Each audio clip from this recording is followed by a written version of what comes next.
ప్రత్యేకమైన మాట ఏంటంటే, ఇంకా వస్తున్నారు కాబట్టి క్రైస్ట్ చర్చ్ పసుపుగళ్ళు సంఘ యువత ఎక్కడ ఖాళీ ఉందో ఏ కుర్చీలో చిన్నపిల్లలు కూర్చున్న వాళ్ళని లేపి మరి మీరు ఆ పని చేసే విషయంలో మీరు వాలంటరీగా చేయవలసిందిగా కోరుతూ మరి ఈ సమయాన తొలి పలుకులుగా దేవుడు మీకు అనుగ్రహించిన అంశంపై మరి తన వాక్య సందేశాన్ని అందించవలసిందిగా కోరుతూ గౌరవనీయులు దైవజనులు కింగ్ మహేష్ గారు MBTh CBT Christ Church Darsi vice principal గారికి సమయాన్ని అప్పగించుకుంటున్నాం.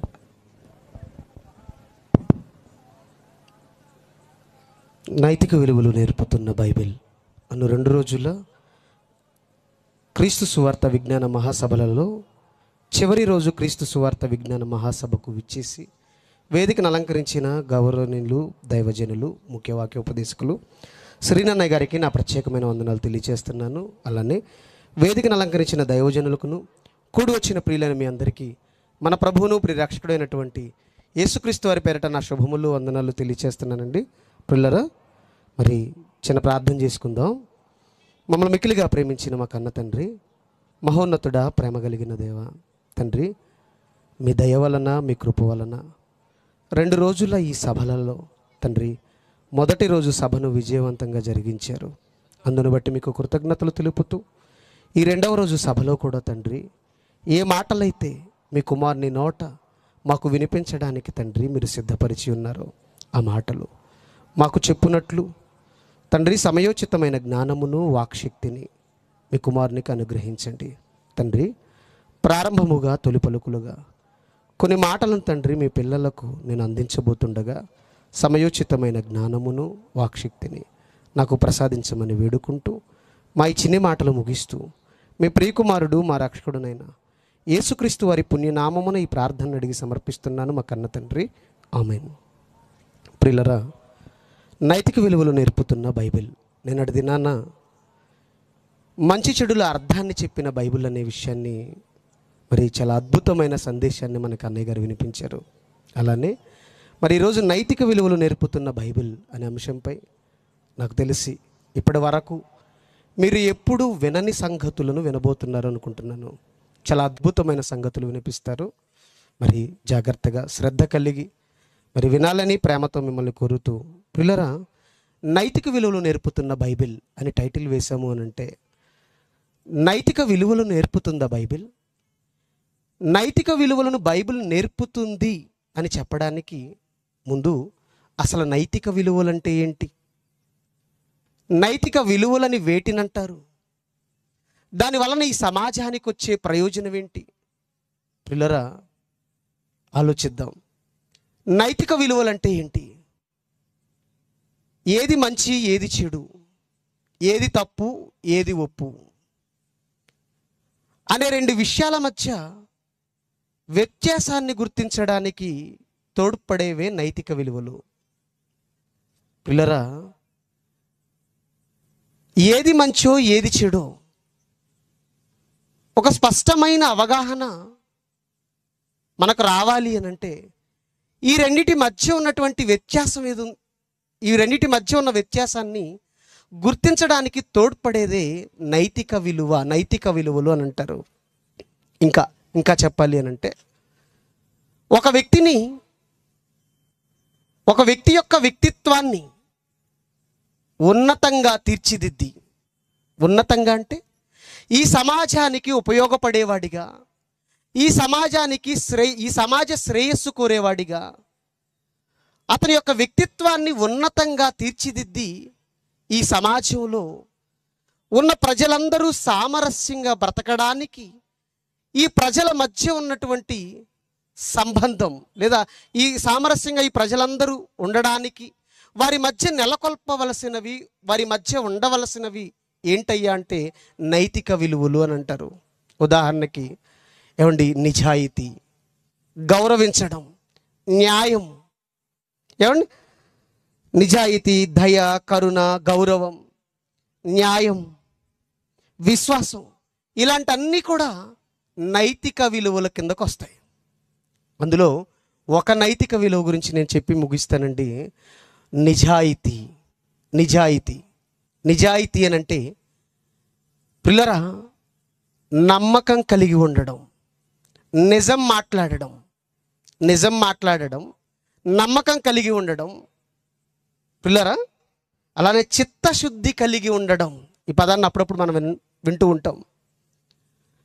నిజాయితీ అని అంటే నమ్మకం కలిగి ఉండడం, నిజం మాట్లాడడం, చిత్తశుద్ధి కలిగి ఉండడం. దీన్ని మనకు అర్థం అవ్వడానికి ఇంకోలా చెప్తాను. నిజాయితీ అని అంటే అబద్ధం చెప్పకుండా ఉండడం. ఏంటి? అబద్ధం చెప్పకుండా ఉండడం. ఒకప్పుడు క్రీస్తులోనికి రాకముందు, బాప్తిసం పొందకముందు అబద్ధాలాడడం.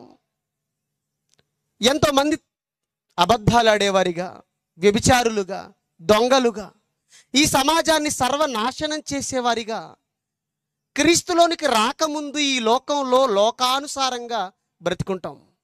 మనలో చాలామంది కూడా అలానే బ్రతుకుంటాం. క్రీస్తులోనికి రాకముందు ఏమండి లోకంలో లోకానుసారంగా అబద్ధాలు ఆడుకుంటూ, దొంగతనాలు చేస్తూ, వ్యభిచారం చేస్తూ, జారత్వం చేస్తూ. ఒకప్పుడు క్రీస్తులోనికి రాకముందు ఉన్న ఈ జీవితంలో లోకంలో లోకానుసారంగా బ్రతికిన మనం వాక్యం విన్నాం. వాక్యం విన్న తరువాత మనం పాపి అని గ్రహించాం. మనం పాపి అని గ్రహించిన తరువాత పాపక్షమాపణ నిమిత్తమై బాప్తీసము పొందుకుని మనసు మార్చుకున్నాం. మారు మనసు విషయమై అంటాడు. అంటే మారవలసిందేంటి? మనసు మార్చుకొని క్రీస్తులోనికి వచ్చాం. ఇది కాదు జీవితం అంటే. ఎప్పుడు నేను దొంగగా, వ్యభిచారిగా, అబద్ధాలు ఆడేవాడిగా, ఇలా సమాజాన్ని పాడు చేసేవాడిగా ఉంటున్నానే, ఇది కాదు జీవితం. నా జీవితాన్ని మార్చుకోవాలి, నా దేవునికి అనుగుణంగా నేను బ్రతకాలి, నా దేవుని ఇష్టానుసారంగా నేను బ్రతకాలి అని నీ మనసు మార్చుకుని క్రీస్తులోనికి వచ్చి పాప క్షమాపణ నిమిత్తమై బాప్తీసము పొంది సంఘములోనికి అడుగుపెట్టిన తరువాత పాత జీవితాన్ని మనం విడిచిపెట్టాలి. మరి క్రీస్తులోనికి వచ్చి బాప్తీసము పొందిన తరువాత సంఘములోనికి చేర్చబడిన మనలో పాతవి గతించాయా, పాతుకుపోయాయా? ఒకప్పుడండి నేను అబద్ధాలు ఆడేవాడినండి, దొంగతనం చేసేవాడినండి, వ్యభిచరించేవాడినండి, జారత్వం చేసేవాడినండి. క్రీస్తులోనికి వచ్చిన తర్వాత ఇవన్నీ కంప్లీట్గా నేను ఆపేశానండి. ఈ మాట మనం చెప్పగలిగితే ప్రియులరా, నిజంగా మన మనసు మారింది అని చెప్పడానికి ఇది ఒక ఆనవాలు. నిజంగా మారింది అని మనం గ్రహించగలం. కానీ క్రీస్తులోనికి వచ్చిన తరువాత, రాకముందు నీ జీవితం ఎలా ఉందో క్రీస్తులోనికి వచ్చిన తరువాత కూడా అవే అబద్ధాలా? ఈరోజు చాలా మంది క్రీస్తులోనికి వచ్చి బాప్తీసము పొంది సంఘములోనికి చేర్చబడిన తరువాత ఒకప్పుడు పాత జీవితంలో, నువ్వు పాతిపెట్టిన జీవితంలో, నువ్వు విడిచిపెట్టిన జీవితంలో ప్రియులారా, ఏ లక్షణాలను, ఏ గుణగణాలనైతే నువ్వు కలిగి ఉన్నావో అవే లక్షణాలు మరలా నువ్వు రిపీట్ చేస్తున్నావంటే ప్రియులారా, మన మనసు మారిందా? మన మనసు మారితే ఒకప్పుడు అబద్ధం ఆడావు, ఇప్పుడు అబద్ధం ఆడకూడదు. దేవుడు చెప్పాడు. ఎన్నో సందర్భాలలో, ఎన్నో మాటలుగా బైబిల్లో చెప్పాడు. మరి బాప్తీసం తీసుకున్న తర్వాత కూడా అబద్ధాలు ఆడుతున్నావా? చాలా మంది ఆడుతున్నారండి, అబద్ధాలు ఆడుతున్నారు. నిజాయితీ అనంటే అబద్ధం ఆడకుండా ఉండడం, చిత్తశుద్ధి కలిగి ఉండడం, నమ్మకం కలిగి ఉండడం. ఈ నైతిక విలువ బైబిల్ మనకు నేర్పుతుంది. క్రీస్తులోనికి వచ్చిన తరువాత నీవు అబద్ధం ఆడకూడదు, నిజాయితీగా ఉండాలి. కానీ ఈరోజు చాలామంది బాప్తిస్ము పొందుకున్న తరువాత, సంఘములో చేర్చబడిన తరువాత కూడా అవే అబద్ధాలు. ప్రియులారా, ఆ అబద్ధాల వలన ఎంత నష్టం చేకూరుతుందో ప్రియులారా ఈరోజు మనకు అర్థం అవ్వాలి. ఒక మంచి మాట చూడండి ప్రియులారా, నిర్గమాకాండం 20వ అధ్యాయం 16వ వచనం ఒకసారి చూడండి. నిర్గమాకాండం 20వ అధ్యాయం 16వ వచనం. నీ పొరుగు వాని మీద అబద్ధ సాక్ష్యము చెప్పకూడదు. నీ పొరుగు వాని మీద అబద్ధ సాక్ష్యము చెప్పకూడదు, అబద్ధం ఆడకూడదు నువ్వు. కానీ ఈరోజు చాలామంది పిల్లరా పొరుగు వానిపై, సాటి సహోదరునిపై అబద్ధ సాక్ష్యాలు చెబుతున్నారు. ఎలా ఉన్నారంటే ఈరోజు సమాజం అంతా ఎలా ఉందో ఒకసారి ఇర్మియా గ్రంథం 9వ అధ్యాయం 5వ వచనం చూడండి. ఇర్మియా గ్రంథము 9వ అధ్యాయం 5వ వచనం. సత్యము పలుకక ప్రతి వాడును తన పొరుగువానిని వంచించును, అబద్ధములాడుట తమ నాలుకలకు అభ్యాసము చేసి ఉన్నారు. అబద్ధములాడుట తమ నాలుకలకు అభ్యాసము చేసి ఉన్నారు. అభ్యాసం ఏమండి? అబద్ధం ఆడడం అనేది నేర్చుకున్నారు, బాగా అబద్ధం అనేది వాడుక చేసుకున్నారు. ప్రతి చిన్ని విషయాలకి అబద్ధాలు ఆడేస్తుంటామండి. చిన్న చిన్న విషయాలకే ఏమంటున్నాడు? నీ పొరుగు వాని మీద అబద్ధ సాక్ష్యము పలుకకూడదు. అలానే అబద్ధం ఆడేవాడు దేవుని దృష్టికి ఎలా ఉంటాడో సామెతల గ్రంథం 12వ అధ్యాయం 22వ వచనం చూడండి. త్వరగా ముగిస్తాను. సామెతల గ్రంథము 12వ అధ్యాయం 22వ వచనం. అబద్ధమాడు పెదవులు యెహోవాకు హేయములు. అబద్ధమాడు పెదవులు యెహోవాకు హేయములు. యెహోవాకు నచ్చదంటండి. అబద్ధం ఆడితే దేవుడు నిన్ను మెచ్చడట, నిన్ను నచ్చడట. అలానే ప్రకటన గ్రంథం 21వ అధ్యాయం 8వ వచనం కూడా చూడండి. ప్రకటన గ్రంథం 21వ అధ్యాయం 8వ వచనం. ఏమండి? ప్రకటన గ్రంథం 21వ అధ్యాయం 8వ వచనం. పిరికి వారును ఏమండి నరకానికి వెళ్ళే జాబితా చెబుతున్నాడు. ఎవరెవరు నరకానికి వెళ్ళిపోతారని చెబుతూ వారి జాబితాని చెబుతూ అందులో ఆ లిస్టులో ఎవరెవరు చేర్చబడ్డారు ఒకసారి చూడండి. పిరికి వారును, అవిశ్వాసులను, అసహ్యులను, నరహంతకులను, వ్యభిచారులను, మాంత్రికులను, విగ్రహారాధికులను, అబద్ధికులందరును అని అంటున్నాడు చూడండి. అబద్ధికులందరును అగ్నిగంధకములతో మండుగుండములో పడవేయుదురు. అంటే దేవుడు నరకానికి పంపించే జాబితాలో ఎవరిని కూడా చేర్చారు? అబద్ధికులను, అబద్ధమాడేవారిని. ఏమంటే చాలా సులువుగా చిక్కును పెట్టే పాపం అంటాడు హెబ్రీ పత్రిక 12వ అధ్యాయంలో. అబద్ధం అనేది చాలా సులువుగా చిక్కును పెడుతుంది.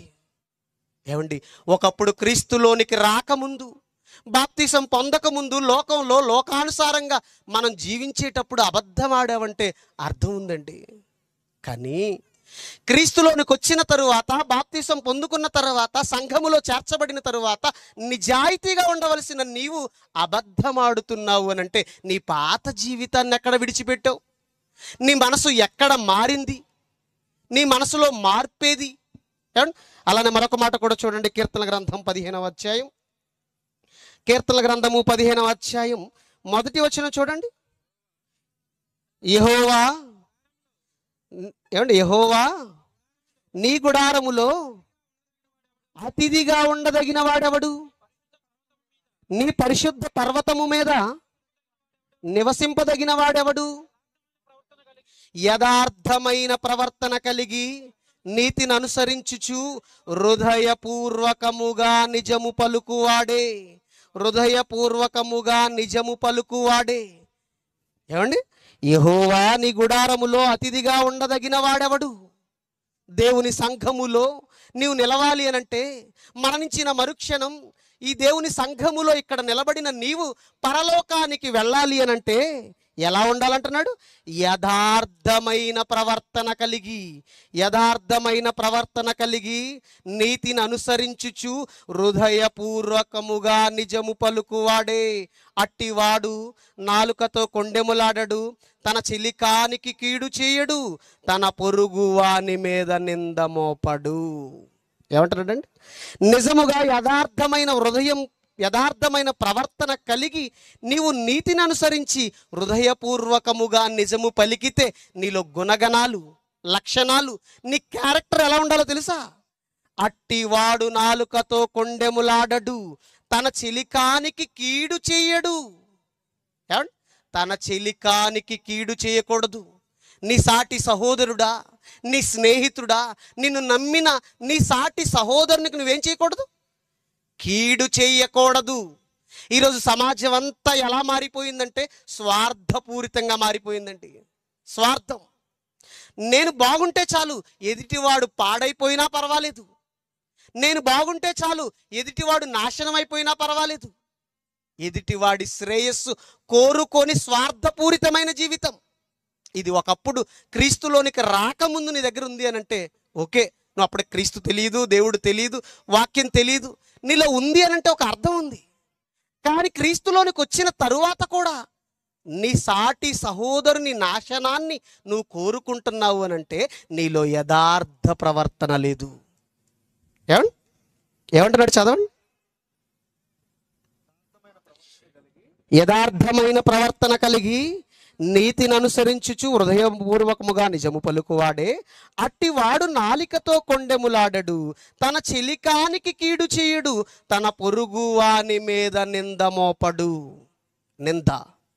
ఈరోజు ఎవరినైనా ఒక వ్యక్తిని మనం చూసాము అనంటే ఏదో ఒక సందర్భంలో చూసాం, ఆ సందర్భంలో అది నిజమా అబద్ధమా, అసలు ఏం జరిగింది, ఇక్కడ అతను ఎందుకున్నాడు, ఇదేది ఆలోచించాం. ఒక వ్యక్తి గురించి మరొక వ్యక్తి సునాయాసంగా నిందలు వేసేస్తాడండి. సునాయాసంగా నిందలు వేసేస్తాడు. ఏం జరిగింది, ఏం మాట్లాడాడు, ముందేంటి వెనకేంటి, ఇవేవి ఆలోచించకుండా ఎవరో నీకొచ్చి ఏదో నీ సహోదరుని మీద ఒక మాట చెప్పాడని నువ్వు వెంటనే ఏం చేస్తావు? నిందలు వేసేస్తావు. నీ సహోదరుని మీద నిందలు వేస్తావు. వద్దండి, ఇవి క్రీస్తులోనికి వచ్చిన తరువాత మనకు తగదు. ఏమండి? ఎఫెసీ పత్రిక 4వ అధ్యాయం 25వ వచనం చూడండి. ఎఫెసీ 4:25. మనము ఒకరికొకరము అవయవములై ఉన్నాము గనుక మీరు అబద్ధమాడుట మాని ప్రతి వాడును తన పొరుగువానితో సత్యమే పలుకవలెను. నిజం మాట్లాడాలి, అబద్ధాలొద్దు, ఎదుటి వారిపై నిందలు వద్దు. అక్కడ ఏం జరిగిందో తెలుసుకోకుండా నిందలు వేయకండి. ఏమండి? మరలా ఒకసారి సామెతల గ్రంథం 15వ అధ్యాయం, క్షమించండి, కీర్తనల గ్రంథం 15వ అధ్యాయం ప్రియులరా 3వ వచనం ఒకసారి చదవండి, ముగిస్తాను. అట్టివాడు నాలుకతో కొండెములాడడు, తన చెలికానికి కీడు చేయడు, తన పొరుగువాని మీద నింద మోపడు. ఒకవేళ యథార్థమైన ప్రవర్తన నువ్వు కలిగి ఉంటే నువ్వేం చేస్తావో తెలుసా? నీ స్నేహితుడికి, నీ సహోదరునికి నువ్వేం చేస్తావు? కీడు చెయ్యవు. కీడు చెయ్యవు. ఏమండి? సహోదరునికి కీడు చెయ్యని వాడు యథార్థ ప్రవర్తన కలిగిన వాడు. అలాంటి వ్యక్తిని ప్రియులరా బైబిల్లో మనం ఒక వ్యక్తిని చూపించి నేను ముగిస్తాను. ప్రియులారా, సమూయేలు మొదటి గ్రంథం 24వ అధ్యాయం 18వ వచనం. సమూయేలు మొదటి గ్రంథము 24వ అధ్యాయం 18వ వచనం. త్వరగా చదవండి. సమూయేలు మొదటి గ్రంథము 24వ అధ్యాయం 18వ వచనం. ప్రియులారా, ఇక్కడ సందర్భం ఏంటంటే దావీదు మీ అందరికీ తెలిసిన వ్యక్తి, సుపరిచితమైన వ్యక్తి. దావీదు యథార్థ హృదయం కలిగిన వాడు అని చెప్పడానికి ప్రియులారా ఒక ఉదాహరణ నేను మీకు చూపిస్తున్నాను. ఇందాక మన కీర్తన గ్రంథంలో ఏ మాట మాట్లాడుకున్నాం? యథార్థ హృదయం కలిగిన వాడు ఎలా ఉంటాడు? తన పొరుగువానికి కీడు చేయడు. దావీదును అనేక మార్లు చంపాలని చూశాడు సౌలు. ఎన్నిసార్లు చంపాలని చూస్తున్నా దావీదు క్షమించి విడిచిపెట్టేస్తున్నాడే తప్ప కీడుకు ప్రతి కీడు చేయాలనుకోలేదండి. కీడుకు ప్రతి కీడు చేయాలనుకోలేదు. అందుకే అతనిలో ఉన్నటువంటి ఆ నైతిక విలువను మెచ్చి సౌలు, ఎవరైతే దావీదును చంపాలని చూశాడో ఆ సౌలు తన నోటితో ఏం మాట్లాడుతున్నాడో చదవండి.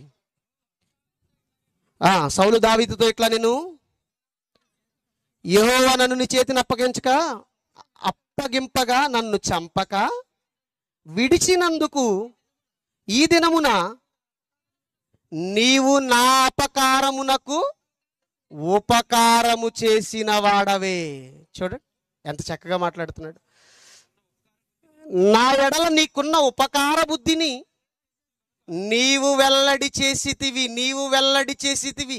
ఒక మనిషి మనకు నాశనాన్ని చెయ్యాలని చూసినా, మనల్ని చంపాలని చూసినా, ఆఖరికి ప్రాణం తీయాలని చూసిన వ్యక్తిని కూడా ఏమండి నైతిక విలువతో ఏం చేశాడు దావీదు? క్షమించేశాడు. క్షమాగుణం. ఇది దావీదులో ఉన్నటువంటి గొప్ప నైతిక విలువ. ప్రియులారా, అందుకంటున్నాడు, నీవు నాకంటే నీతిపరుడు అంటున్నాడు సౌలు. ఏమండి, చాలు, నీవు నాకంటే నీతిపరుడు. ఏమండి, ఒక శత్రువుతో ఈ మాట అనిపించుకోగలిగాడనంటే దావీదులో ఉన్న ఆ క్వాలిటీ, ఆ నైతిక విలువ ఏంటో తెలుసా? క్షమాగుణం, ప్రేమ, పొరుగువానికి కీడు చేయకూడదనే తాత్పర్యం. ఇలాంటివి ఎన్నో నేర్పుతుందండి బైబిల్. నైతిక విలువలు నేర్పుతుంది బైబిల్. పిల్లరా, విందాం. నైతిక విలువలు నేర్పుతున్న బైబిల్ అనే అంశంపై అద్భుతమైన సందేశాన్ని ఈరోజు సేవకులు మనకు అందిస్తారు. పిల్లరా, మరి నా ఈ మాటలు ముగిస్తూ తిరిగి సమయాన్ని అధ్యక్షుల వారికి అప్పగిస్తున్నాను. Thank you very much. మరి ఇంతవరకు చక్కగా నిజంగా బైబుల్ అంటే ఏదో అదొక మత గ్రంథంగా ఇవాళ సమాజంలో ఉంది, కానీ దాని లోపలికి వెళ్ళి లోతుల్లోకి వెళితే మనిషిని ఎంత గుణపరిచే మాటలు ఉన్నాయో అందులో మంచి మాటలు, కొన్ని మాటలు అందించిన మహేష్ గారికి మరి సభ తరపున ఒకసారి మీరంతా ఆనందాన్ని చూపిస్తూ కరతాల దుణతో వందనములు తెలియపరచుకుంటున్నాం. థ్యాంక్ యూ అమ్మ, థ్యాంక్ యూ, చాలా మంచిది. మరి క్రైస్ట్ చర్చ్ పసుపుగల్లో మరి స్త్రీ సమాజం వారు ఆశించి మరి పాడటానికి మరి ఇష్టపడ్డారు కనుక దయచేసి మీరంతా త్వరపడి రావచ్చి మీకు ఇవ్వబడిన పాట పాడి వినిపించవలసిందిగా కోరుతూ ఈ సమయాన్ని వారికి అప్పగించుకుంటున్నాం. వాతావరణం కూడా అనుకూలంగా అందరూ ప్రార్థించండి, దేవుడు మనకు వాక్యం అనుగ్రహించాలని. త్వరగా రండి. ప్రభు యేసు మాటలనే ప్రకటించు స్త్రీలు.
పురుషునికి శిరస్సు క్రీస్తే, క్రీస్తుకు శిరస్సు పరమ తండ్రే కదా. స్త్రీకి శిరస్సు పురుషుడే, పురుషునికి శిరస్సు క్రీస్తే, క్రీస్తుకు శిరస్సు పరమ తండ్రే కదా.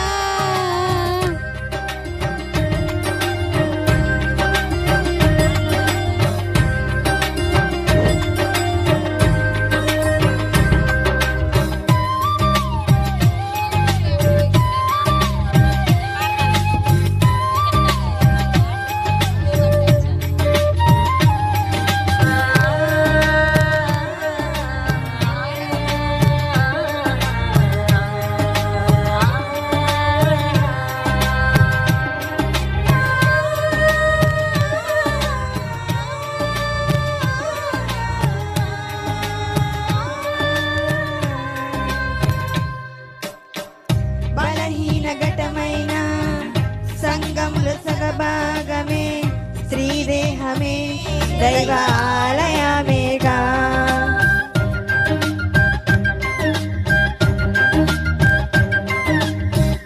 ప్రాణముకు తెగించి యూదులను కాపాడా ఎస్తేరు ధైర్యమే మన మాదిరే కదా. సంఘములో సేవ చేయు మాన్యులైన స్త్రీలు, జ్ఞానముతో గృహములు కట్టే నారీమణులు, హింసలను పొందే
పురుషునికి శిరస్సు క్రీస్తే, క్రీస్తుకు శిరస్సు పరమ తండ్రే కదా.